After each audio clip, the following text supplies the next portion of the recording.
My dear family at Chuan Presbyterian Church, I have missed you so much. Since the last time we were together, I couldn't get over you until today.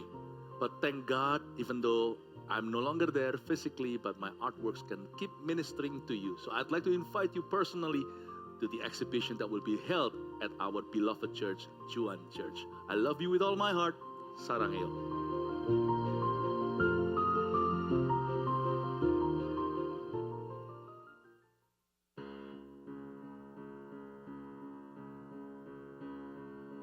원긋다고 말하면 정말 더 울 것 같아서 땀난다고 말하면 더 땀이 날 것 같아서 그냥 웃지 그냥 웃지 그냥 웃지 사람들 멋지구나 왜 하냐고 물어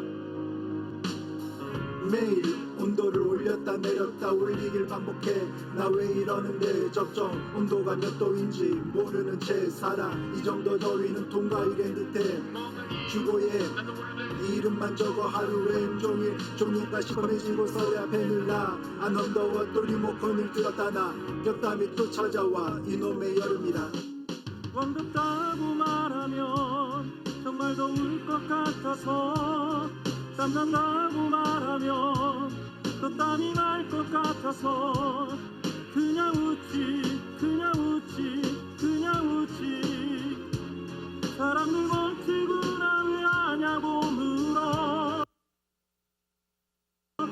이야기를 꽃을 들어봐 폈을 만한 진리로 유도를 나갔어 위켄드 지금부터 잘하면 멋진지고 다시 회복 안 쓰는 콘센트 있으면 그냥 뽑아 계속 뽑아 다 쓰기라고 주신 이 지구 기억해 우리 때는 괜찮아 다가올 우리의 미래가 안 괜찮아 생태계 왜 남기지 못했을까 언제나 제일 느린 게 후회했는데 후회하지 마 이제는 우리가 지구를 회복해 나는 땀샘이 없어 나는 땀샘이 없어 오늘도 뻔한 거짓말을 해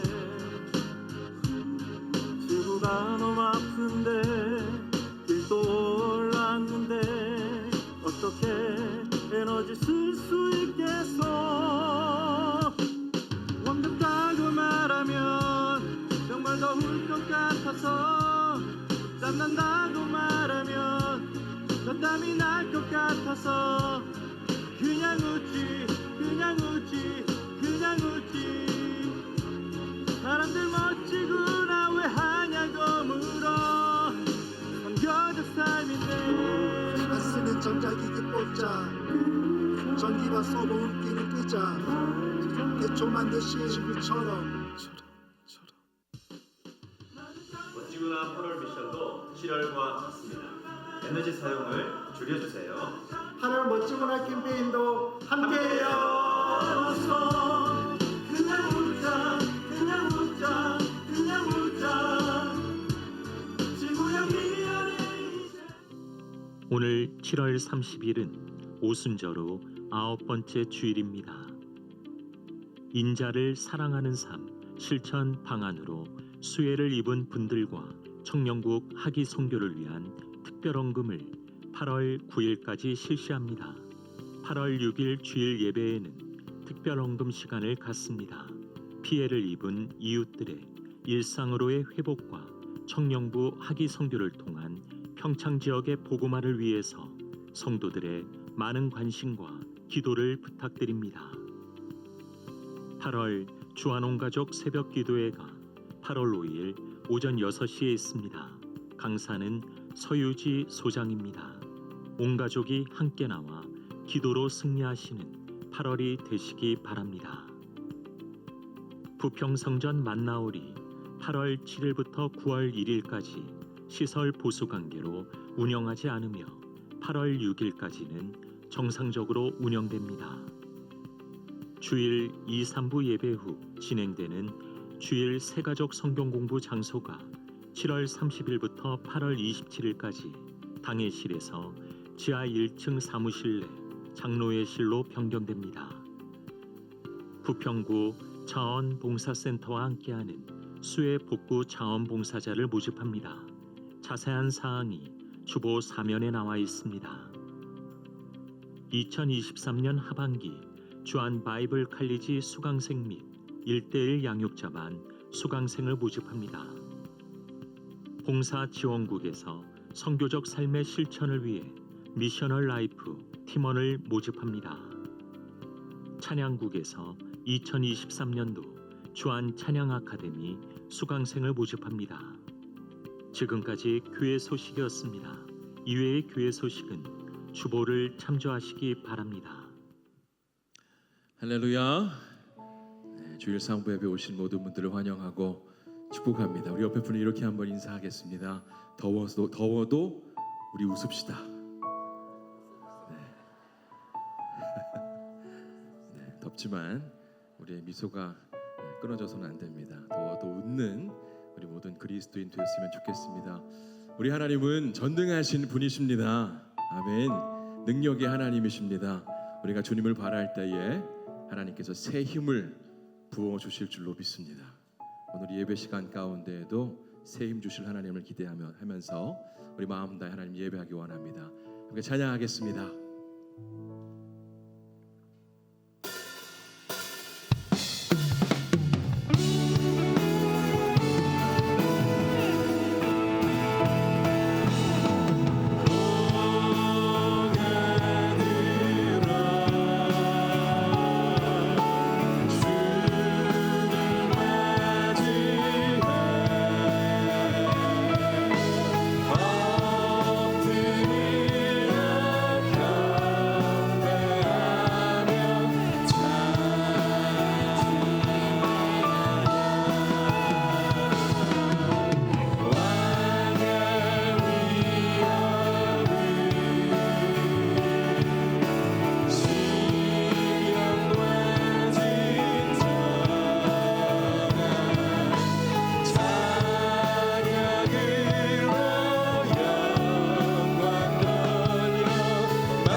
다시 한번 처음부터 고백하겠습니다.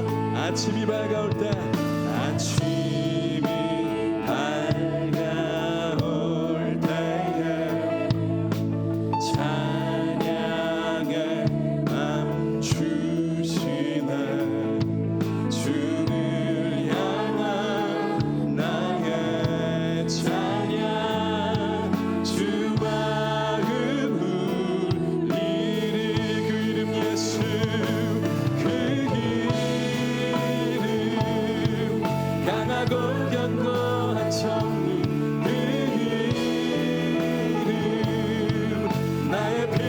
찾으시는 그 이름 구원의 능력 되시니 온 열방이 다 찬양하는 그 이름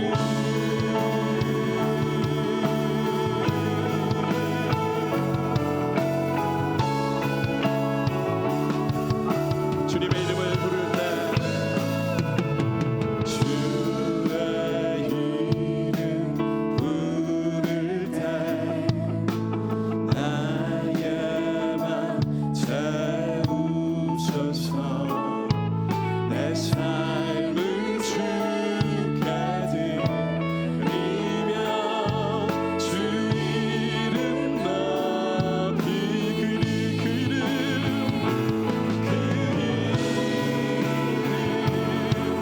강하고 견고한 성령 그 이름 나의 피난처 되시는 그 이름 구원의 능력 되시며 열방이 다 찬양하네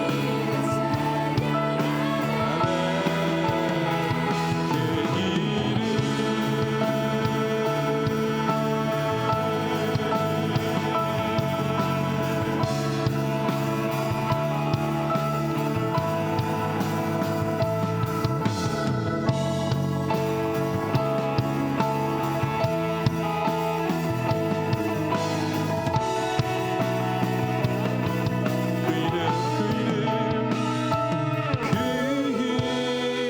이름 강하고 견고한 성문 그 이름 나의 피난처 되시네 그 이름 구원의 능력 되시니 온 열방이 다 찬양 그 이름 강하고 견고한 성문 그 이름 나의 피난처 되시네 그 이름 구원의 능력 되시니 우리 다시 한 번 더 고백하겠습니다. 그 이름을 찬송합니다. 그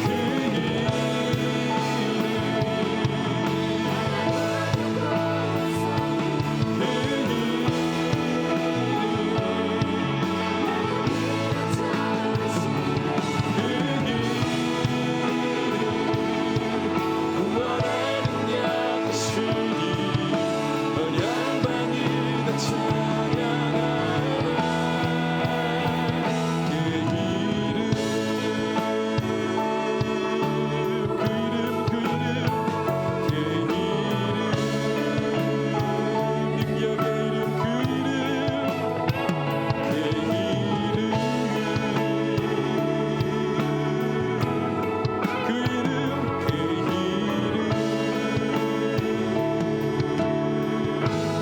이 시간 능력의 이름을 찬송합니다. 할렐루야. 크신 하나님을 찬송하겠습니다. 우리 박수로 영광 올려드리겠습니다.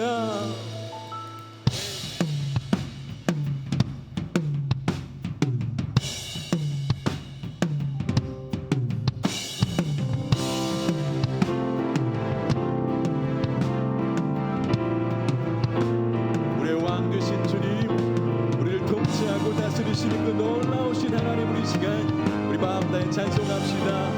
온 땅과 만민들아, 온 땅과 만민들아, 주의 음성 듣고 모두 기뻐하라. 산들과 나무들아 즐겁게 춤추며. 우리 다시 한번 고백할까요? 산과 만민들아 주의 음성 듣고 모두 기뻐하라. 산들과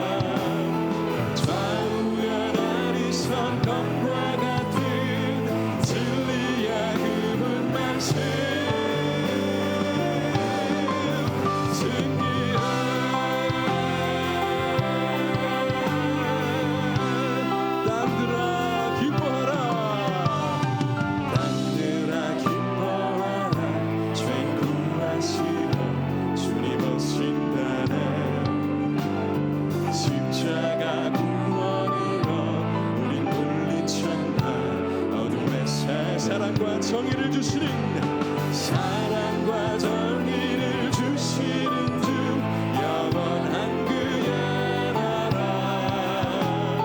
좌우에 나리선 검과 같은 진리의 기쁜 말씀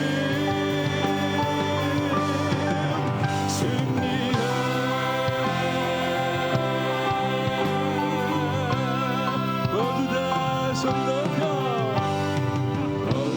다 소리 높여 주님 찬양해 힘있게 찬양해 외치세 온 세상에 열방과 만민이 주가 동 다시 한번요 모두 다 소리 높여 주님 찬양해 힘있게 찬양해 외치세 온 세상에 열방과 만민을 주가 통치하네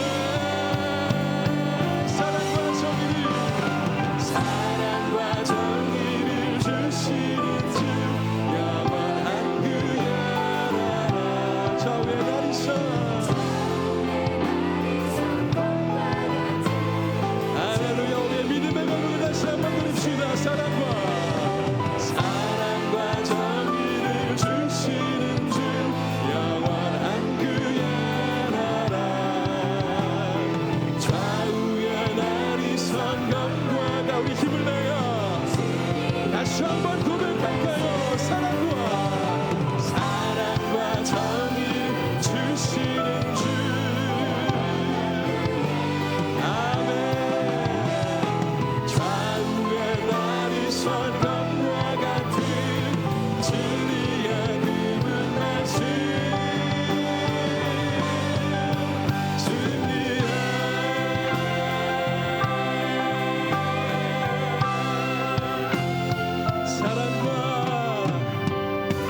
사랑과 정의를 주시는 주 영원한 그의 나라 좌우에 나리선 검과 같은 진리의 기쁜 말씀 사랑과 정의를 주시는 주 영원한 그의 나라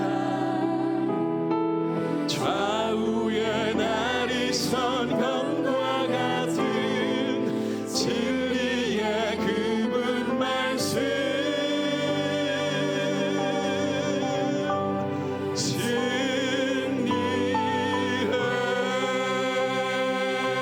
우리에게 승리 주신 그 하나님을 찬송합니다. 우리 박수로 영광 올려드리겠습니다. 주님 찬송합니다.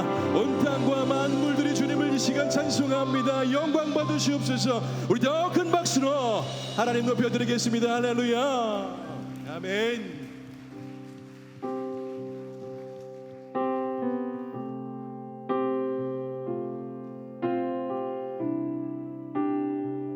이어서 고백하겠습니다. 눈을 들어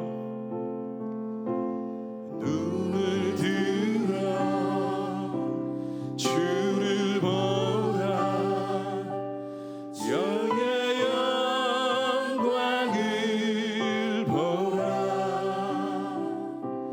눈을 들어 주를 보라 주의 영광을 보라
주님 찬송합니다.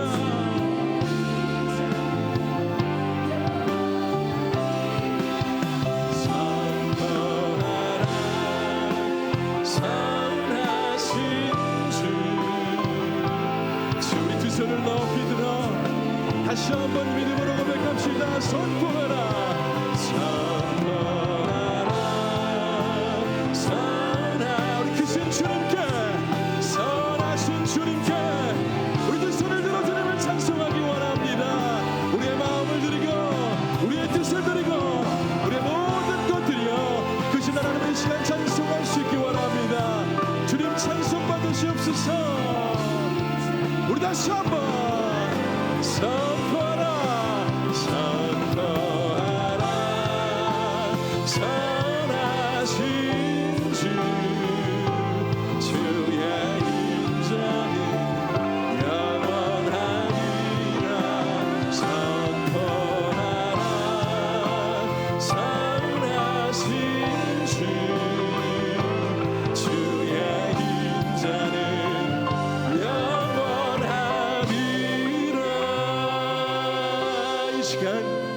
우리의 믿음을 들여서 나의 주님은 선하신 분이십니다. 나의 하나님은 전능하신 하나님이십니다. 우리 하나님은 나의 길을 인도하시는 인도자 되시는 분이십니다. 여러분들이 고백할 수 있는 하나님, 여러분의 믿음의 고백을 이 시간 올려드리며 함께 또한 예배를 위해서 함께 기도하시기 원합니다. 오늘 말씀을 통해서 부어주실 놀라운 회복과 은혜를 기대합니다라는 믿음의 고백을 올려드리며 이 시간 예배를 위해서 여러분들이 드릴 수 있는 최고의 믿음의 고백으로 이 시간 주님의 이름 한번 부르짖고 기도하도록 하겠습니다. 주님,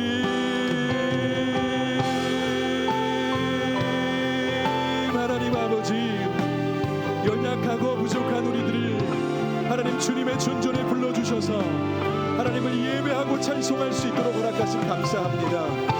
늘 기억하게 하옵소서. 우리는 자격이 없는 자들임을 기억하게 하옵소서. 이 시간 주님의 보혈, 주님의 능력을 의지하여 주님 앞에 나아가오니 하나님 말씀 가운데 우리를 새롭게 하여 주시고 하나님 이번 예배 시간을 통하여 새롭게 거듭날 수 있도록 다시 한번 주님 앞에 우리의 마음을 드릴 수 있도록 하나님 아버지 이 시간 진임자하시고 우리 가운데 큰 역사를 허락하여 주시옵소서. 하나님 마음 다친 영혼 있습니까? 하나님 그 마음을 주님께서 진입 두드려 주시고 하나님께서 그 마음 가운데 생명의 말씀을 불어넣어 주사 다시 한번 일어설 수 있도록 하나님 붙드시고 인도하여 주옵소서. 주님 기대합니다.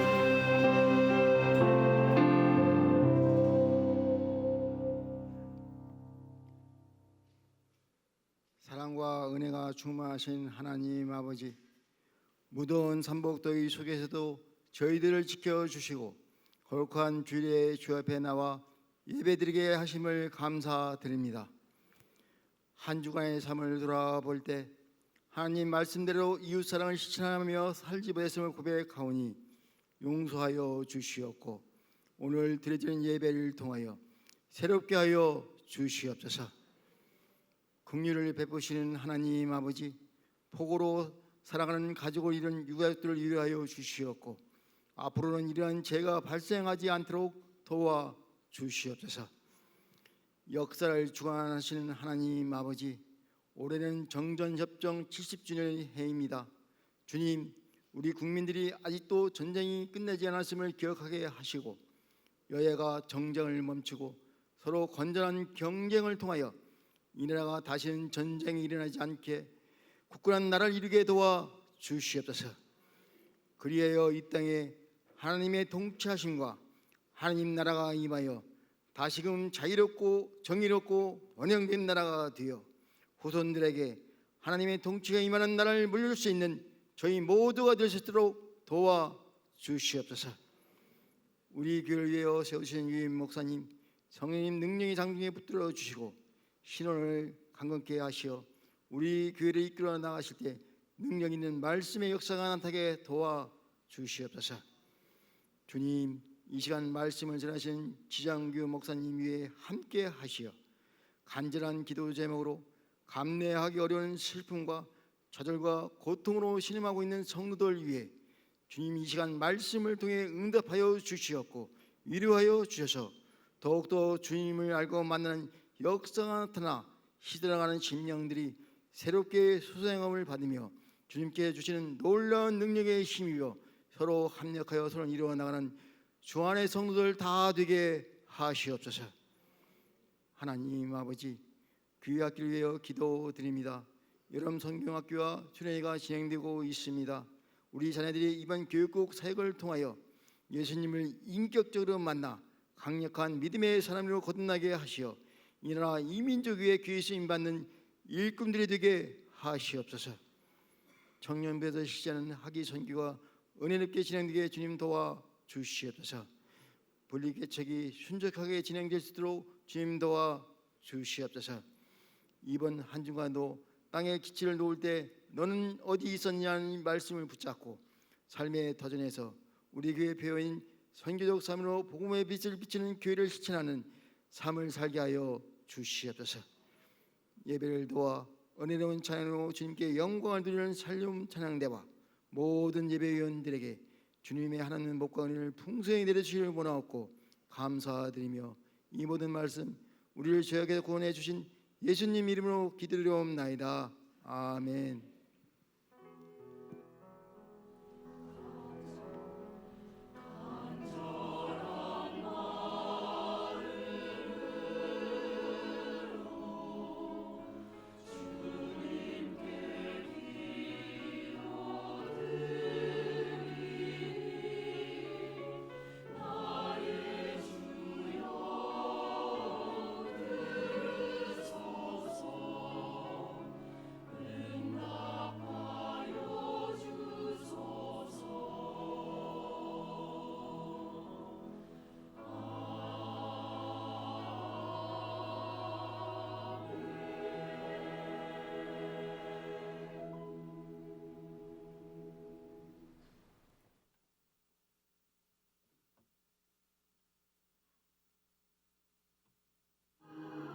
그때 여호와께서 폭풍 가운데에서 욥에게 말씀하여 이르시되 무지한 말로 생각을 어둡게 하는 자가 누구냐? 너는 대장부처럼 허리를 묶고 내가 네게 묻는 것을 대답할지니라. 내가 땅에 기초를 놓을 때 네가 어디 있었느냐? 네가 깨달아 알았거든 말할지니라. 누가 그것의 도량법을 정하였는지 누가 그 줄을 그것의 위에 띄웠는지 네가 아느냐? 그것의 주추는 무엇 위에 세웠으며 그 모퉁이 돌을 누가 놓았느냐?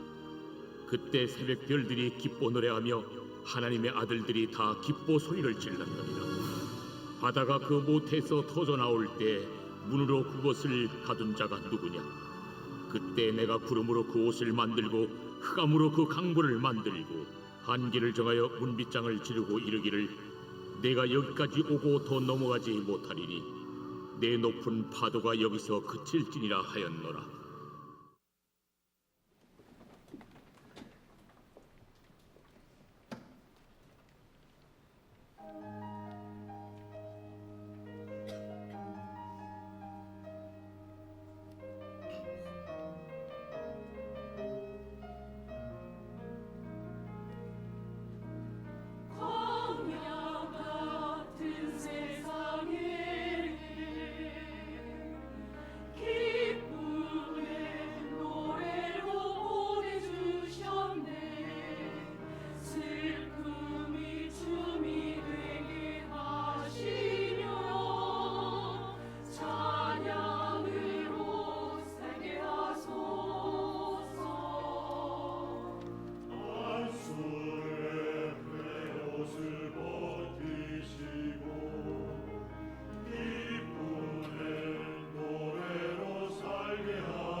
우리는 찬양의 제사장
주안의 성도 여러분, 안녕하세요.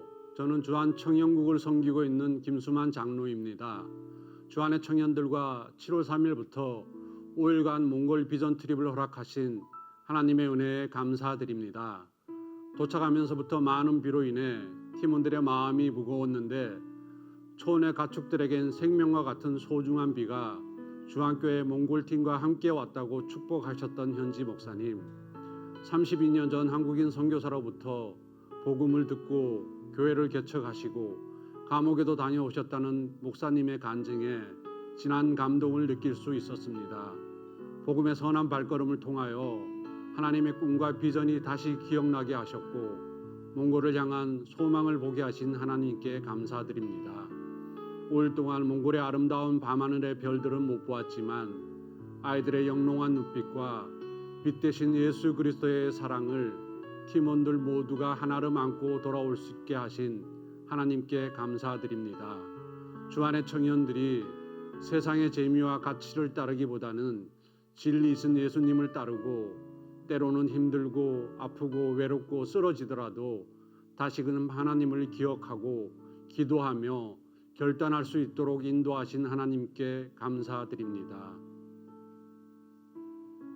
13교구 권은경 권사입니다. 먼저 6년 전 급발진 사고로 중환자실에서 생사를 오가던 어머니와 저를 살려주심에 감사드립니다. 두 번째로 올해 친정 부모님이 예수사랑 큰잔치와 뉴라이프에 참여하신 것에 감사드립니다. 뉴라이프 세족식 때는 교구 목사님의 기도를 받고 만성 두통이 사라졌다고 하셨습니다. 80대 중반이신 부모님이 1:1 동반자 가정도 어려움 없이 교육받고 계신 것에 감사드립니다. 50년 동안을 절에만 다니셨던 부모님께 아직도 주지스님과 친구 보살님들이 연락하고 찾아오지만 위 목사님의 설교를 들으시며 깨달음과 감동을 받고 행복해 하십니다. 마지막으로 주안 TBS 교육을 받으면서 예수님의 마음을 더욱 깨닫게 하셨고 급발진 교통사고의 후유증이었던 제 허리 통증도 낫게 하셨음을 감사드립니다. 할렐루야. 반갑습니다. 여러분 옆에 분하고 인사하겠습니다. 잘 오셨습니다. 네, 주의 사랑으로 사랑합니다. 예, 광고 몇 가지만 할게요. 광고에서 보셨듯이 필립 만도파 목사님의 그림 전시회 드림앤 비전이 오늘부터 8월 27일까지 부평선성 지하 1층에 있는 당회실에서 진행이 됩니다. 매일 진행되는 것은 아니고요. 매주 수요일, 토요일, 주일은 10시부터 5시까지 그리고 금요일은 오후 2시부터 8시까지 진행됩니다. 제가 어제 잠깐 보니까요. 그림의 영상이 있습니다. 가셔서 보시고 기도하시고 하시면 감사하겠습니다. 두 번째 광고입니다. 인자를 사랑하는 삶 실천 방안으로 수혜 입은 이웃과 청년국 학예 선교를 위한 특별 헌금이 다음 주 주일부터 8월 9일까지 실시합니다. 특별히 다음 주일은 현장에서 드리고요. 온라인으로는 8월 9일까지 진행되니까 많은 기도와 참여 부탁드립니다. 그리고 부평구 자원봉사센터에서 함께하는 수해복구 자원봉사자를 모집하고 있는데요. 주보 사면을 확인하시고 많이 참석해 주시면 감사하겠습니다. 또 한 가지 광고 드리겠습니다. 주안에 있는 청년국, 주안 청년국이 이번 주 목요일부터 한 열흘 동안 아프리카에 있는 모리셔스의 10명의 청년들과 함께 목사님과 다녀옵니다. 많이 기도해 주시고요. 또 우리 중고등부학생들이 내일부터 목요일까지 3박 4일 동안 교회에서 수련회가 진행됩니다. 함께 기도로 동참해 주시면 감사하겠습니다. 기도하겠습니다. 살아계신 하나님 감사합니다. 오늘도 주님의 날의 빛으로 우리를 불러주셔서 우리 안에 있는 어둠을 몰아내 주시고 새로운 광명의 날을 허락해 주시니 감사를 드립니다. 이 예배를 드리는 주 안의 성도들의 가정 가운데 빛으로 오신 주님의 은혜가 임하는 한 날 되게 하여 주옵소서. 말씀을 듣겠습니다. 오늘도 이 말씀이 우리를 살리는 믿음의 말씀 되게 하여 주옵소서. 예수님의 이름으로 기도합니다. 아멘.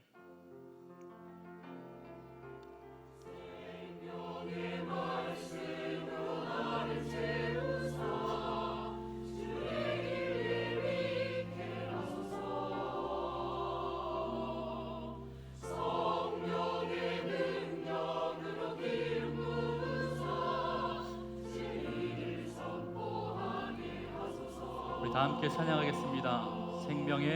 생명의 말씀으로 나를 채우사 주의 길 예비케 하소서. 성령의 능력으로 기름 부사 진리를 선포하게 하소서. 아멘. 오늘도 이 시간 가운데 생명의 말씀으로 우리의 삶을 채워주실 줄 믿습니다. 진리의 말씀이 선포될 줄 믿습니다. 여러분, 우리는 계속해서 지난 8주 동안에 우리를 향한 하나님의 질문이라는 제목을 가지고 시리즈로 설교를 듣고 있습니다. 제가 이 설교를 하다 보니까 이런 생각이 들었습니다. 기회가 되면 우리를 향한 하나님의 질문 말고 하나님을 향한 우리의 질문 좀 해보고 싶다라는 생각이 들었습니다. 혹시 하나님께 질문하고 계신 것이 있으시면 지목사한테 질문해 주세요. 그럼 제가 나중에 기회가 되면 설교 시간에 같이 나누는 시간을 가지려고 합니다.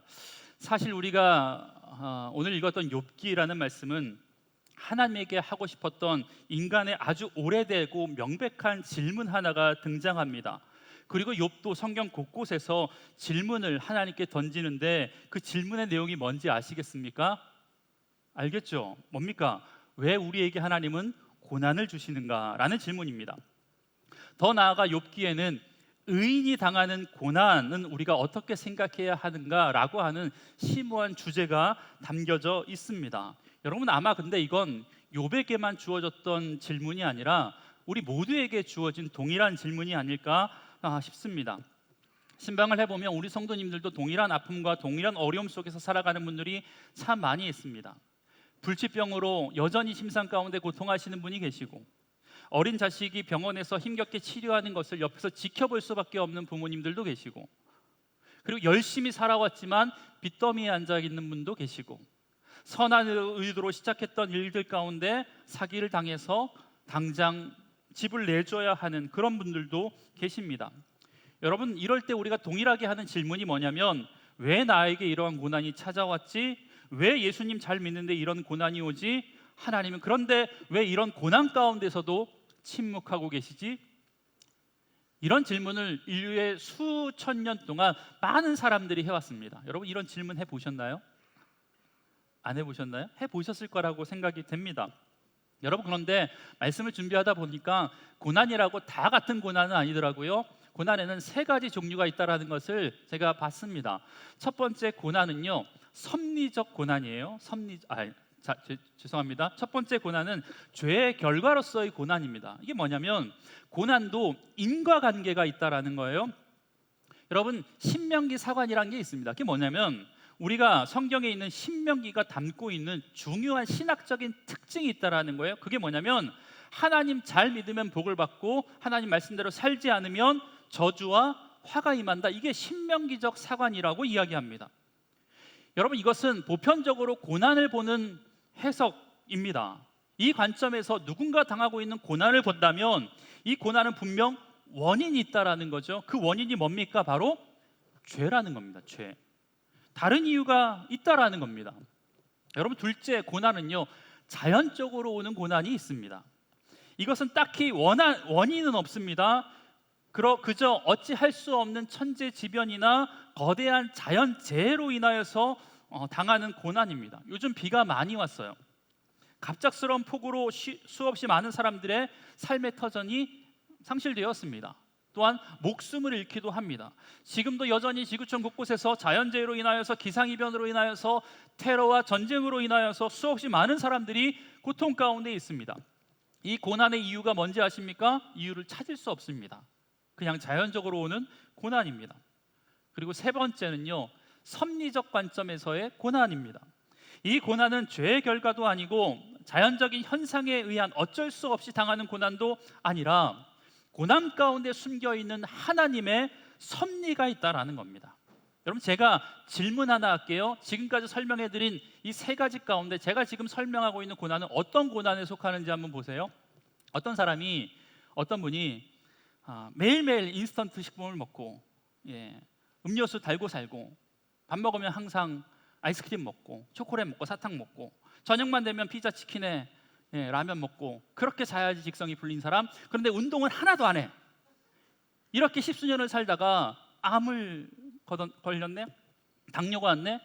여러분, 이 사람에게 오는 당하는 고난, 그렇다면 이 고난은 어떤 종류의 고난이겠습니까? 1번, 2번, 3번. 1번이죠.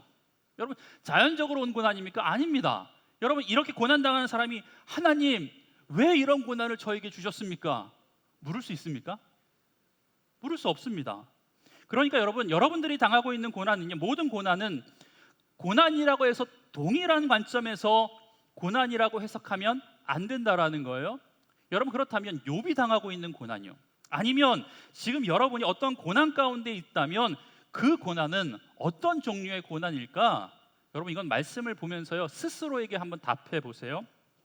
자, 우리는 욥기에 대해서 읽었습니다. 욥에 대해서 우리가 참 많이 압니다. 여러분, 그런데 많은 신앙인들이 욥을 안다고 할 때 욥이 어떤 걸 아냐면 욥기 1장과 2장과 42장을 좀 많이 압니다. 욥기 3장부터 41장까지 방대한 분량에 대해선 잘 알려고 하지 않고 읽지도 잘 않습니다. 우리가 설교의 대부분이 1장과 2장과 42장에 집중되어 있습니다. 그런데 여러분, 욥에 대해서 이해하려면, 욥기에 대해서 이해하려면 이 가운데 부분을 봐야 되거든요. 자, 먼저 욥기의 구조에 대해서 제가 좀 설명해 볼게요. 욥기 1장과 2장은 우리가 아는 것처럼 이유 없는 고난이 욥에게 찾아옵니다. 그렇다면 욥은 어떤 사람인지 성경은 뭐라고 이야기하고 있냐면 욥기 1장 1절에서 이렇게 얘기합니다. 우수 땅에 욥이라고 불리는 사람이 있었는데 그 사람은 온전하고 정직하며 하나님을 경외하며 악에서 떠난 자더라. 여러분, 이 평가는 주변의 사람들이 욥을 평가하는 게 아니라 하나님께서 욥을 평가하는 내용이었습니다. 정직하고 온전하고 하나님을 경외하고 악에서 떠난 자. 그런데 하나님은 이 말을 한 번만 하는 것이 아니라 1장과 2장에 3번씩이나 강조하고 있습니다. 여러분, 그런데 하나님이 욥에 대해서 이렇게 강조하고 나니까 사탄이 이 말을 듣고 하나님께 이렇게 말하는 거예요. 욥기 1장 9절 10절. 제가 메시지 성경으로 한번 읽어드리겠습니다. 사탄이 항변했다. 욥이 온전히 선한 마음으로 그러는 줄 아십니까?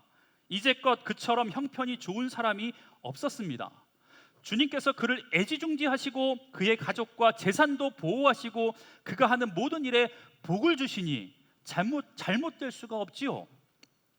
여러분, 사탄이 하나님께 욥이 잘 믿는 건 다른 게 아니라 하나님이 복 주셔서 그렇습니다 라고 말하고 있어요. 여러분, 그런데 하나님께서 이 사탄의 말을 듣고 그래서 그런 게 아니라고, 욥은 원래부터 그것과 상관없이 하나님을 경외하는 자고 악에서 떠난 자라고, 못 믿겠으면 한번 욥을 시험해 보라고 하나님께서 사탄에게 시험거리를 주십니다. 그런데 단 한 가지 조건이 있는데 생명만은 건들지 마라. 여러분, 이게 1장과 2장의 내용입니다. 그래서 사탄이 하나님의 허락을 받고 욥에게 이루 말할 수 없는 고난을 주죠. 하루아침에 그 방대했던 양의 재산을 다 삼켜 가십니다.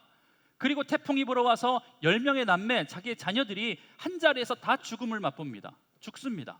그리고 하나밖에 없었던 아내가 하나님을 욕하고 죽어라 라고 저주를 퍼부면서 자기 곁을 떠나갑니다. 설상가상으로 머리부터 발끝까지 악종이, 종기가 들어서 기왓장으로 몸을 긁어야 할 형편이 되었습니다. 여러분, 하루아침에 완전히 비참한 인생이 되었습니다. 그런데 더 중요한 것은요, 3장에 넘어와서 욥이 이런 고백을 합니다. 3장은 욥이, 고난 중에 있었던 욥이 자신의 생일과 자기가 태어난 것을 저주합니다. 3장 3절. 내가 난 날이 멸망하였더라면, 사내 아이를 베었다 하던 그 밤도 그러하였더라면. 여러분, 이 말은 그가 당하는 고통의 크기가 얼마나 큰지에 대해서 알려주는 것이고, 점점점 하나님에 대한 신앙마저 흔들리고 있는 욥의 상태를 보여주고 있습니다. 그리고 나서 4장부터 37장까지 욥의 세 친구와 욥과 또 엘리후라는 사람이 등장하여서 욥과 대화하는 장면이 34장에 걸쳐서 등장합니다. 여러분, 욥의 세 친구가 욥이 고난받고 있대라는 소문을 듣고 욥에게 찾아왔어요. 그런데 와보니까 정말 참담한 겁니다. 친구로서 말이 나오지 않았습니다. 어떻게 위로해 줄까 감이 잡히지 않았습니다. 그래서 아무 말도 하지 못하고 7일 동안 욥과 함께 곧 침묵하면서 울어줍니다. 여러분, 참 위로가 됐겠죠. 여러분, 그런데 문제가 뭐냐면 이 친구들이 울면서 생각했어요. 울면서 생각하다 보니까 왜 욥에게 이런 고난이 왔지? 라는 생각이 문득 든 거예요. 여러분, 그러면서 그들이 스스로 결론을 내렸는데 뭐냐면 욥이 당하고 있는 고난은 분명히 숨겨진 죄 때문이야 라고 하는 결론을 내렸어요. 앞서 이야기했던 신명기 사관을 그들이 전통적인 이 고난에 대한 해석을 한 거죠. 욥, 얘 분명히 우리 앞에서는 착한 척, 겸손한 척, 온전한 척, 정직한 척, 하나님을 경외하는 척, 악에서 떠난 척 했지만 분명히 뒤로는 호박씨 깠을 거야. 여러분, 이렇게 얘기하고 있다라는 거예요. 숨겨진 죄가 있을 거야. 그렇게 하지 않고서는 이렇게 고난이 올 수 없지. 왜냐하면 고난은 이유 없이 오는 것이 아니니까. 여러분, 욥의 세 친구들이 다 그렇게 생각했다라는 거예요. 여러분, 그래서 욥이 왜 하나님이 이런 고난을 내가 경험해야 합니까? 라고 탄식하는 욥에게 친구들은 욥의 숨겨진 죄 때문이라고 지적하는 것을 보게 됩니다. 뿐만 아니라 더 나아가 욥이 당하고 있는 고난은 그의 죄에 비해서 가볍다라고까지 합니다. 여러분, 욥이 얼마나 상처받았을까? 여러분, 해야 할 말이 있고 하지 말아야 할 말이 있어요. 여러분, 이런 말은요, 하지 말아야 될 말입니다. 너무 쉽게 여러분 주변 가운데 당하고 있는 고통을 에 대해서 답을 주지 마세요. 너 때문이라고 하지 마세요. 잘못 때문이라고 하지 마세요. 너 죄 때문이라고 해야지 하지 마세요. 11조 안에서, 주일 성수 안에서 봉사 안 하니까 그렇다라고 여러분 이런 말 좀 하지 마십시오. 여러분, 그것 때문에 고난이 오는 것은 아니고 설령 그런 죄 때문에 지금 고난을 당하고 있더라고 하더라도 이런 고백은 누가 해야 되는 거냐면 고난을 당하고 있는 사람이 하는 거예요. 스스로 깨닫는 거죠. 아, 내가 죄 때문이었구나. 여러분, 옆에서 너무 쉽게 지적질하지 마세요. 아셨죠? 예. 그런데 앞서 욥의 세 친구들의 고난에 대한 생각이 전통적이고 보편적인 생각입니다. 죄 때문에 그렇지. 그렇게 이야기하고 있다라는 겁니다. 여러분, 이들이 주장했던, 친구들이 주장했던 질문의 핵심을 몇 개 볼게요. 엘리바스라고 하는 친구는 이렇게 주장합니다. 욥기 4장 7절. 생각해보라, 죄 없이 망한 자가 누구인가? 정직한 자의 끊어짐이 어디에 있는가? 무슨 말입니까? 죄가 있으니까 지금 이렇게 고난 가운데 있다라는 거예요. 두 번째, 빌닷이라고 하는 친구가 뭐라고 얘기하냐면 하나님이 어찌 공의를 굽게 하시겠으며 전능하신 이가 어찌 공의를 굽게 하시겠느냐. 하나님이 공의의 하나님이고 하나님이 정의의 하나님이시기 때문에 지금 당하는 고난은 죄의 결과라고 이야기합니다. 소발이라고 하는 친구는 뭐라고 이야기하냐면 악인이 이긴다고 자랑도 잠시요, 경건하지 못한 자의 즐거움도 잠깐이니라. 여러분, 그러니까 소발은 아예 욥을 악인이라고 단정하면서 조롱합니다. 여러분, 한 명의 친구를 세 명의 친구가 공격하는 거예요. 엘리후도 마찬가지였습니다. 분명히 위문하러 온 건데 위문이 아니라 고문하고 있는 거예요. 마데카소를 발라주러 왔다가 거기에 굵은 소금을 뿌리고 있는 거예요. 얼마나 아프겠습니까? 욥의 고난이 인과응보다라는 것이 세 친구의 결론이었습니다. 여러분, 이 친구들과의 설전이 4장부터 34장까지 길게 진행되는 동안 욥이 얼마나 지쳤을까? 그의 육신까지 아픈데 마음이 얼마나 지쳤을까? 그나마 함께 위로해주는 친구가 끝까지 위로해줬다면 그나마 어려움 가운데도 세이 먹고 힘든 시간들을 잘 이겨낼 수 있었을 텐데 가장 친한 사람들로부터 받는 공격, 정신과 마음과 육체가 모두 지쳐있을 그때 그제서야 긴 시간 동안 34장 동안 아무 말씀도 하지 않으시던 하나님께서 그제서야 침묵 가운데 말씀하시기 시작합니다. 여러분, 그런데 여기서 우리가 꼭 짚고 넘어가야 할 한 가지가 있어요.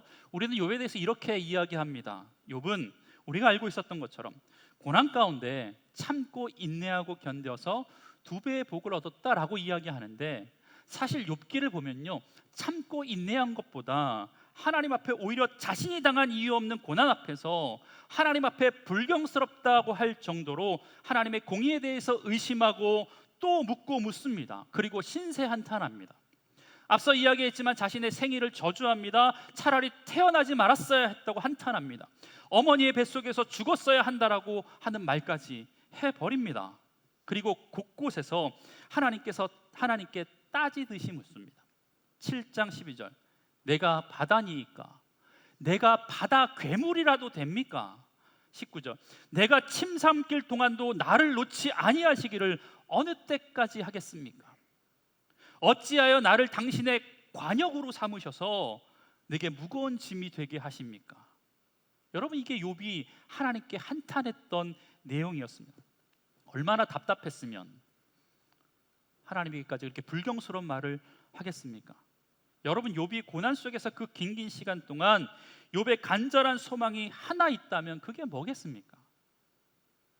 고통 가운데 있는 그 욥에게 있는 단 한 가지 소원이 있다면 사람의 위로를 받는 것이었겠습니까?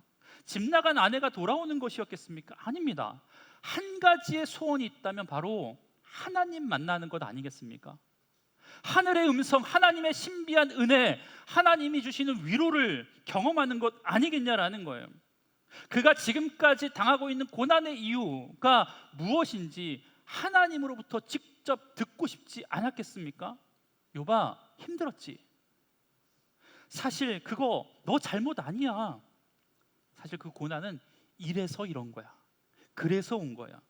라고 해주셨다면 욥은 아마 금방 회복되었을 것이고, 욥을 그토록 공격했던 욥의 세 친구의 코도 납작하게 했을 텐데, 하나님은요 그렇게 하지 않으십니다. 여러분, 그렇게 긴 침묵을 깨시고 하나님께서 폭풍 가운데 등장하셔서 욥에게 하셨던 첫 번째 말씀, 그렇게 만나기를 고대했고 그렇게 하나님을 기대했던 욥에게 나타나셔서 다짜고짜 욥을 책망하시고 꾸중하십니다. 2절의 말씀을 제가 세 번역으로 읽어보겠습니다. 내가 누구이기에 무지하고 헛된 말로 내 지혜를 의심하느냐.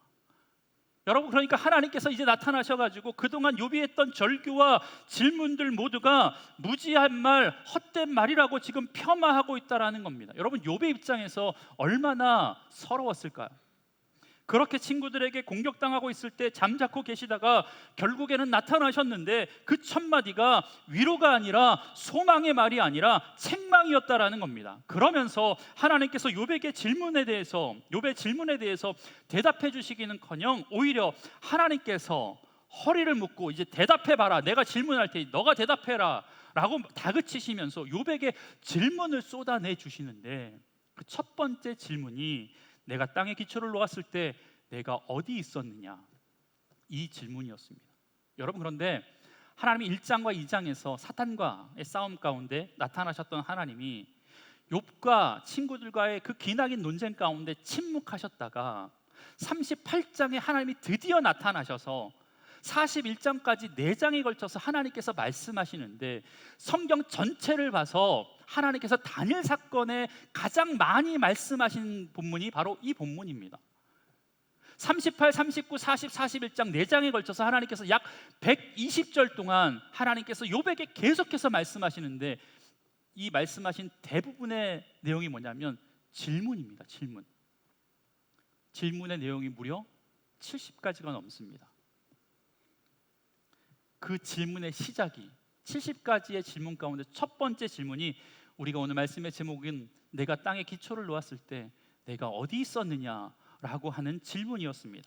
여러분, 그렇다면 이 질문이 의미하는 바가 뭔지, 그리고 이 질문뿐만 아니라 말씀드렸던 70가지의 질문의 의미가 뭔지 제가 오늘 2가지만 좀 이야기하고 말씀을 마치겠습니다. 첫 번째는요, 이렇게 질문하신 의미는 인간의 무지함과 더불어 인간의 한계를 깨닫게 하기 위한 질문이셨습니다. 여러분, 첫 번째, 인간의 무지함과 더불어 인간의 나약함, 인간의 한계를 알게 해주시기 위해서. 여러분, 사실 욥은요 당대의 지혜자 가운데 한 명이었습니다. 그가 스스로 뭐라고 이야기하냐면 이렇습니다. 욥기 13장 1절. 나의 눈이 이것을 다 보았고 나의 귀가 이것을 듣고 깨달았느니라. 2절. 너희 아는 것을 나도 아노니 너희만 못하지 아니하느니라. 욥이 자신 있었다라는 거예요. 이미 세상적인 지혜와 세상적인 지혜로 통달했었고 달관했었고 모든 것을 다 알고 있었던 자라고 스스로 이야기합니다. 그런데 여기에서 그치지 않아요. 3절에서는 뭐라고 이야기하냐면, 참으로 나는 전능자에게 말씀하려 하며 하나님과 변론하려 하노라. 여러분, 하나님과 욥이 말과 논리로 싸워보겠다라는 거예요. 왜? 내가 지혜가 있으니까, 내가 통달한 자니까, 세상적인 지혜와 지식이 높은 자이니까 그렇게 생각했던 것 아닙니까? 여러분, 그런데 하나님이 이렇게 세상의 지혜와 지식으로 충만하다고, 그래서 이 알 수 없는 고난이 하나님의 잘못된 정의 때문이라고 말하는 욥에게 하나님께서 뭐라고 말씀하시냐면, 앞서 이야기했던 것처럼 무지한 말로 생각을 어둡게 하는 자라고 책망하시고 있다라는 겁니다. 여러분, 인간이 똑똑하면 얼마나 똑똑합니까? 잘났으면 얼마나 잘났습니까? 알면 얼마나 압니까? 그런데 조금만 배워도, 조금만 가지고 있어도, 조금만 높은 자리에 있어도 마치 세상의 이치를 다 아는 것처럼 행동하고 말하는 사람들이 우리 주변 가운데도 너무나도 많이 있습니다. 욥도 그랬습니다. 욥의 세 친구도 그랬습니다. 지금까지 이들이 서로 말다툼하면서 마치 고난 속에 담겨있는 의미에 대해서 자신들이 더 잘 알고 있다고 싸우고 있는데, 지금 하나님은 그들이 이야기했던 이 땅의 차원이 아니라 전혀 다른 차원의 이야기를 시작하고 있습니다. 그들은 불과 며칠 전, 몇 달 전, 몇 년 전의 이야기를 지금 하고 있는데, 하나님은 나타나셔서 수천 년 전, 수만 년 전, 아니 수억만 년 전의 이야기, 땅이 처음 만들어질 때의 이야기를 지금 하시고 있다라는 겁니다. 욥은 왜 내가 이렇게 고난을 당해야 하냐라고 하나님을 향해서 부르짖을 때, 하나님은 욥이 이해할 수 없는 세계에 대해서 말씀해 주고 있습니다. 그리고 그 물음에 대해서 답하지 않으시고 오히려 창조의 때의 사건에 대해서 묻고 계십니다. 70개의 질문을 하십니다. 자, 이 질문의 내용을 제가 정리해 봤습니다. 이렇습니다. 그 중에 몇 가지. 욥에게 하나님께서 물으시는 거예요. 땅에 기초를 놓았을 때 내가 어디 있었느냐? 도량법이 어떻게 정해질지 네가 아느냐? 1m가 왜 1m인지, 1kg가 왜 1kg인지 내가 아느냐? 하늘의 별의 개수가 얼마인지 내가 아느냐? 저 바다 깊은 샘물 밑에 걸어봤느냐? 번개가 어디서 왔고 어디서 가는지 네가 아느냐? 우박이 왜 내리는지 내가 아느냐? 여러분, 이런 하나님의 질문이 70개가 있다니까요. 여러분, 그렇다면 이 무수한 질문 가운데 욥이 할 수 있는 대답이 하나가 있다면 그게 뭐겠습니까? 모른다는 거 아닙니까? 하나님, 제가 모릅니다. 땅에 기초를 놓을 때 제가 어떻게 합니까? 태어나지도 않았는데. 이 땅에서 아무리 현자였던 이 욥이라고 하더라도 그가 가지고 있는 알량한 지혜로 하나님께서 그에게 질문한 질문에 대해서 하나도 대답할 수 없고 그저 모른다라고만 대답할 수밖에 없었다라는 겁니다. 여러분, 그런데 이 질문을 통해서 하나님께서 말씀해 주시고자 하는 것은 이거였습니다. 그리고 욥이 그 하나님에 대한 질문을 통해서 그가 대답할 때 그가 스스로 깨달았던 것이 이것이었습니다. 아, 내가 무지한 자이구나. 내가 부족한 자이구나. 이 말을 통해서 하나님께서 욥에게 하시고자 하신 말씀은 이거였습니다. 너의 무지함을, 너의 한계를 자각해라. 땅에서 일어나는 일에 대해서도 전혀 알지 못하면서 하늘에 관해서 알려고 하지 말라라는 겁니다. 바닷속 깊은 곳에서 일어나고 있는 현상에 대해서 잘 알지 못하면서도 하나님의 깊으신 섭리에 대해서 알려고, 이해하려고 하지 말라라는 것입니다. 그러니까 하나님의 무수한 질문 앞에서 하나의 대답도 하지 못하면서 욥은 깨달았던 것 아니겠습니까? 아, 내가 무지한 자구나. 내가 한계가 있는 자구나. 여러분, 여러분의 상황 가운데 일어나는 현상에 대해서 알려고 하지 마십시오. 왜 나에게 이렇게 어려움이 찾아왔는지, 왜 고난이 찾아왔는지 여러분 알려고 하지 마십시오. 답이 없습니다. 아니, 어쩌면 그 답을 알려줘도 여러분 분명히 못 알아들으실 겁니다. 이해할 수도 없을 것입니다. 여러분, 인생이 그렇게 단순하던가요? 그렇지 않죠. 너의 고난이 이래서 이래, 그래서 그런 거야 라고 하면 그게 인생의 해답이 될까요? 여러분, 그렇지 않습니다. 이것 때문에 그랬어 라고 속 시원하게 이야기해주면 여러분 다 이해가 될까요? 그렇지 않습니다. 지금 욥이 당하고 있는 고난의 이유는 명백했습니다. 하나님과 사탄 사이에 맺었던 그런 거래 때문에 그렇습니다. 그런데 하나님께서는 사탄 때문에 그래, 내가 허락한 고난이야 라고 이 사실조차도 말씀해 주시지 않으셨다라는 겁니다. 여러분, 그런데 그렇다고 여기서 끝내야 됩니까? 그건 또 아닌 것 같아요. 모른다고 단념만 하면 되냐? 또 그건 또 아닌 것 같습니다.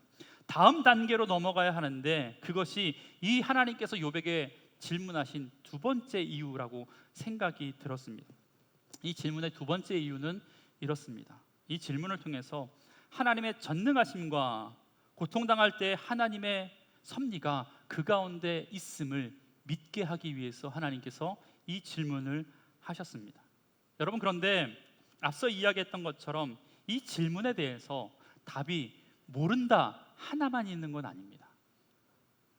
또 다른 명확한 답이 하나가 더 있는데 그게 답이 뭔지 아십니까? 그게 바로 하나님입니다. 제가 여러분에게 질문해 볼게요. 여러분 대답해 보세요. 누가 지구를 만들었습니까? 누가 지구를 만들었습니까? 누가 바다의 경계를 정하였느냐? 누가 바다의 깊은 샘에 걸어 보았느냐? 누가 우레와 번갯길을 내어 주었느냐? 누가 별들을 하늘의 궤도에 올려 놓았느냐? 누구라고요? 여러분, 하나님이요. 하나님.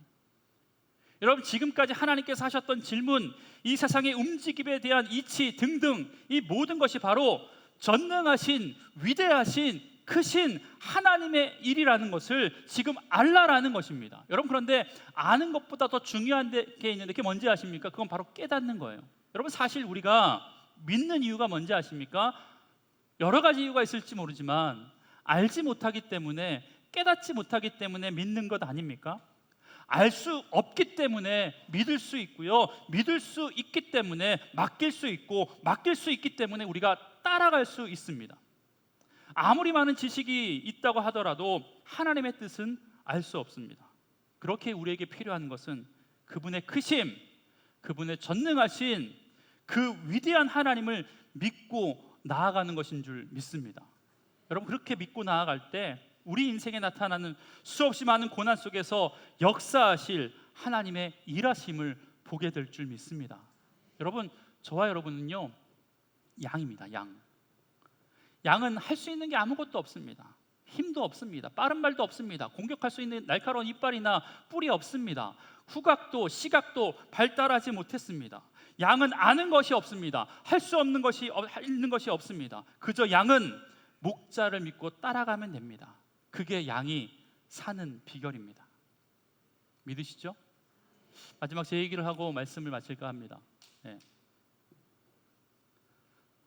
제가 어렸을 때 10년 동안 부평에서는 제 얘기를 한 적이 거의 없는데 매주 하게 돼요. 어려운 가정에서 살았다라는 건 여러분 아실 거고, 어려운 가정 가운데 많이 자녀를 낳았어요.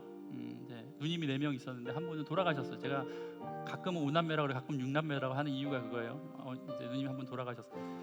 이제 3분의 누님은 어려웠으니까 처음부터 실업계 고등학교 가가지고 일찍부터 독립해가지고 자기 살 길을 찾아갔습니다. 저희 형님은 제가 보기에 꽤나 똑똑하고 그런데 공부도 곧잘 했는데, 그런데 아무래도 장남이다라고 하는 책임감 때문인지 인문계를 나왔음에도 불구하고 대학 시험을 보지 않았습니다. 물론 나중에 결혼해서 갔어요. 그리고 제가 이제 대학 갈 시기가 온 거예요. 막내가 얼마나 철이 없습니까? 아빠한테 제가 물었습니다. 제가 다른 건 몰라도 제 형편을 보니까, 우리 형편을 보니까 등록금은 마련되겠나라는 걱정이 드는 거예요. 그래서 제가 아버지한테 물었죠. 아버지, 제가 대학 가면 무슨 돈으로 등록금 해주실 거예요? 제가 이렇게 물었습니다. 그러니까 저희 아버지가 제가 그 질문할 때마다 장기 앉아봐. 아빠 월급이 이만큼이고 엄마가 지금 일해서 버는 돈이 이만큼이야. 매월 각종 공과금, 세금 제외하고 너희들의 식비, 차비, 또 헌금 제외하면 이게 남아. 매달 여기서 이만큼을 보면 1학년, 2학년까지는 맞출 수 있어. 그런데 그것도 모자르면 혹시 지금까지 적금 들어놓았던 농협의 통장을 다 깨든가 아니면 가장 이율이 낮은 곳에서 대출 받을게. 그것도 안 되면 지금 있는 집 처분하고 월세로 옮기든지 더 작은 집으로 옮기든지 라고 한 번도 얘기해 주지 않았습니다. 이렇게 말씀하신 적이 한 번도 없습니다. 제가 아빠 어떻게 저 대학 보내실 거예요? 라고 물으면 그때마다 우리 아버지께서 제기차기 하듯이 제 엉덩이를 발로 차시면서 하셨던 말씀이 있어요. 그게 뭘까요? 걱정 말고 들어가서 공부나 해. 이거였습니다. 여러분, 이 말씀의 뜻이 뭔지 아십니까? 네가 고작 몇 살이나 됐다고 그런 걸 다 걱정을 해. 알면 뭐 네가 어떻게 할 건데. 여러분, 자녀를 키우기 위한 부모의 고뇌, 부모의 아픔, 부모의 눈물, 부모의 그 삶의 무게, 자녀로서는 알 필요도 없고 알 수도 없는 거죠. 말해줘도 모르는 것 아닙니까? 그건 가장이 되어야만, 자녀를 낳아야만, 부모가 되어야만 알 수 있는 부분입니다. 여러분, 그렇다면 자녀가 할 수 있는 게 뭘까요? 걱정 말고 들어가서 공부나 열심히 해 라는 아버지의 말을 그냥 믿는 겁니다. 그러면 어찌되었던 그 아버지가 자식 졸업할 때까지 학교 쉬지 않도록, 졸업할 수 있도록 그렇게 만들어 주는 것 아닙니까? 어떤 돈인지, 어디서 구해왔는지, 어떻게 그 돈을 마련했는지 여러분, 자녀는 몰라도 됩니다. 그냥 아버지를 믿고 어머니를 믿고 공부하는 거죠. 가정이 그렇게 어려웠어도 제가 대학 4년, 신대원 3년, 석사 2년, 박사 3년 12년 공부하는데도 돈 없어서 공부 못한 적이 한 번도 없었습니다. 여러분, 고난의 이유를 묻는 욥에게 하나님은 그 고난의 이유를 설명해 주지 않으시고, 하나님께서는 하나님이 얼마나 크신 분이신지, 내가 얼마나 위대한 분이신지, 하나님이 얼마나 전능하신 분이신지만 욥에게 설명해 주고 있습니다. 여러분, 이 말씀의 의미는 이거 아니겠습니까? 그 전능하신 하나님, 위대하신 하나님, 너가 한번 믿어봐, 이거 아니겠습니까? 하나님, 이 고난 속에서 저를 어떻게 하실 건데요? 어떻게 이 고난 해결해 주실 건데요? 라고 물을 때 우리 하나님이 이렇게 말씀하시는 거예요. 아무리 설명해도 넌 몰라. 그런데 날 믿어봐. 내가 땅의 기초를 놓았던 사람이야. 땅의 기초를 놓았다면 너 삶의 기초를 내가 책임지지 않겠니? 하나님의 일하심, 하나님의 섭리 한번 믿어보라고 지금 말씀해주고 있다라는 것입니다. 여러분, 뭘 알고 지금 여기까지 오셨습니까? 뭘 이해하고 인생을 살아오셨습니까? 아니잖아요.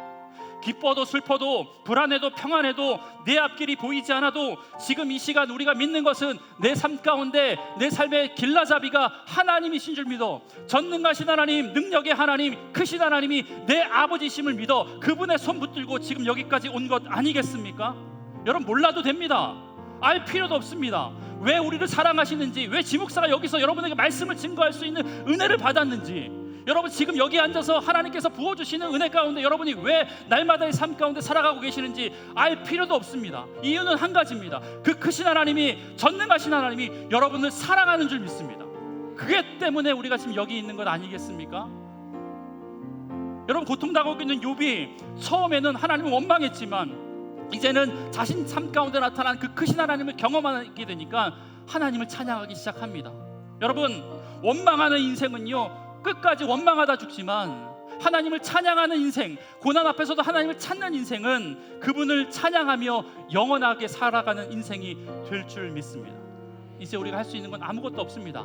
그냥 내가 작음을 인정하고 그 크신 하나님이 내 하나님이심을 믿어 하나님 앞에 찬양할 때 여러분의 삶 가운데 다가오는 고난 가운데 하나님께서 일으켜 세워 주실 줄 믿습니다. 왜 나만 겪는 고난이냐고요? 아니요, 지목사도 겪고 있어요. 왜 나만 당하는 슬픔이냐고요? 아니요, 옆에 있는 분들이 더 큰 슬픔 가지고 있어요. 그런데 이렇게 앉아서 예배 가운데 은혜를 받는 이유는 다른 게 아닙니다. 그 크신 하나님이 나의 하나님이라고 고백하기 때문에 그런 줄 믿습니다. 우리 이 시간 찬양 한 곡 하고 기도하겠습니다.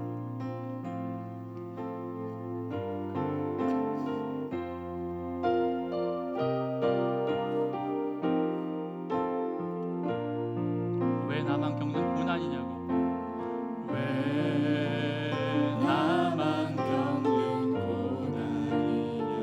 불평하지 마세요. 불평하지 마세요. 고난의 뒤편에 있는 주님이 주신 축복 미리 보면서 감사. 왜 이런 슬픔 찾아왔는지, 왜 이런 슬픔 찾아왔는지 원망하지 마세요. 원망하지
만약에 욥기가 없었다면 어떻게 됐을까?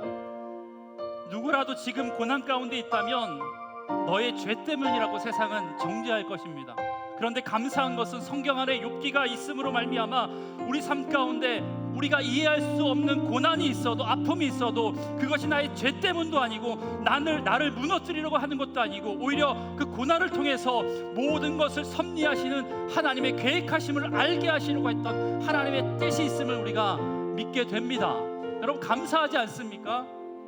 여러분, 왜 고난 당하냐고, 왜 슬픔 당하냐고 실망하거나 절망하지 마십시오. 크신 하나님께서 저와 여러분의 하나님, 저와 여러분의 아버지인 줄 믿습니다. 하나님, 크신 하나님이 우리의 아버지이심을 감사합니다. 그래서 오늘도 힘들지만 어렵지만 그 말씀 붙들고 살아갈 소망을 얻습니다. 하나님, 우리와 함께 하시고 절망이 변하여서 찬송되게 할 수 있는 귀한 인생 되게 하여 주옵소서. 예수님의 이름으로 기도합니다. 아멘.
아멘. 우리 다 함께 일어나셔서 봉헌성 찬양하시겠습니다.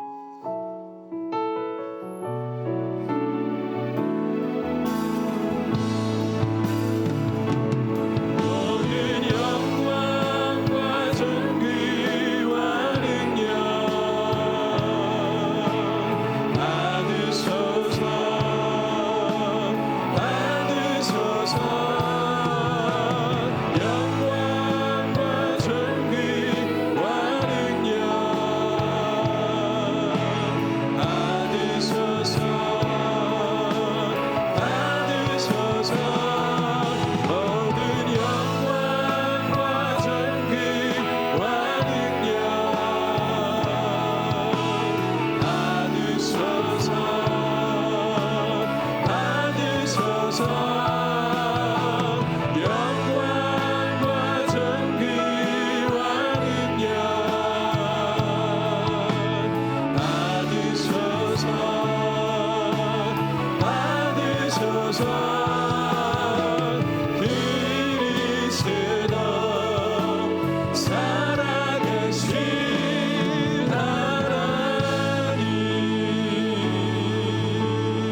전능하신 하나님, 위대하신 하나님, 그 하나님이 우리의 아버지임에 감사하여서 이 시간 귀한 예물을 하나님께 드립니다.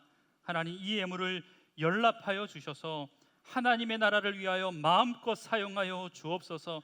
하나님, 고통 가운데 있는, 고난 가운데 있는 우리 성도들에게 찾아가 주시옵소서. 그래서 위로하여 주옵소서. 말씀으로 살아나는 은혜가 있게 하여 주옵소서. 한명자 권사님 척추 협착증입니다. 남궁 용춘 권사님 무릎 인공관절과 허리 협착증입니다. 황선혜 집사님 갑상선 암입니다. 신서영 8살밖에 되지 않았는데 당뇨가 있다고 합니다. 홍준님 집사님 고관절입니다. 정인성 성도님 동맥 수술했습니다. 이순용 불신자 후두암입니다. 이태원, 이진태, 김병학 성도님 모두 백혈병을 앓고 있습니다. 정진영 성도님 급성 림프 모구성 백혈병이라고 합니다. 성령 하나님, 이들에게 찾아가 주시옵소서. 고통 가운데 있는 그들에게 찾아가 주셔서 주님 말씀하여 주옵소서. 피 묻은 십자가의 손으로 어루만져 주시옵소서. 그래서 하나님 나음을 얻어 하나님을 찬양하는 인생 되게 하여 주옵소서. 침상에서 일어나 하나님을 증거하는 믿음의 백성 되게 하여 주옵소서. 내가 나사렛 예수 그리스도의 이름으로 악한 질병의 권세에 기명하노니 다 떠나갈지어다. 다 떠나갈지어다. 치료하여 주옵소서. 죽은 세포를 살려 주시옵소서. 하나님, 새로운 생기를 불어넣어 주시옵소서. 평강이 있을지어다. 평강이 있을지어다. 그래서 하나님, 주님만 영광 돌리며 하나님을 위해서 일할 수 있는 귀한 남은 여성 될 수 있도록 주님 축복하여 주시옵소서. 하나님, 세상에 나아가는 믿음의 지체들이 여기 있습니다. 가는 발걸음 발걸음 지켜주시고 하나님과 늘 동행할 때 부어주시고 우리 손 꼭 붙들어 주시는 하나님으로 인하여서 승리할 수 있는 믿음의 인생 될 수 있도록 주님 역사하여 주시옵소서.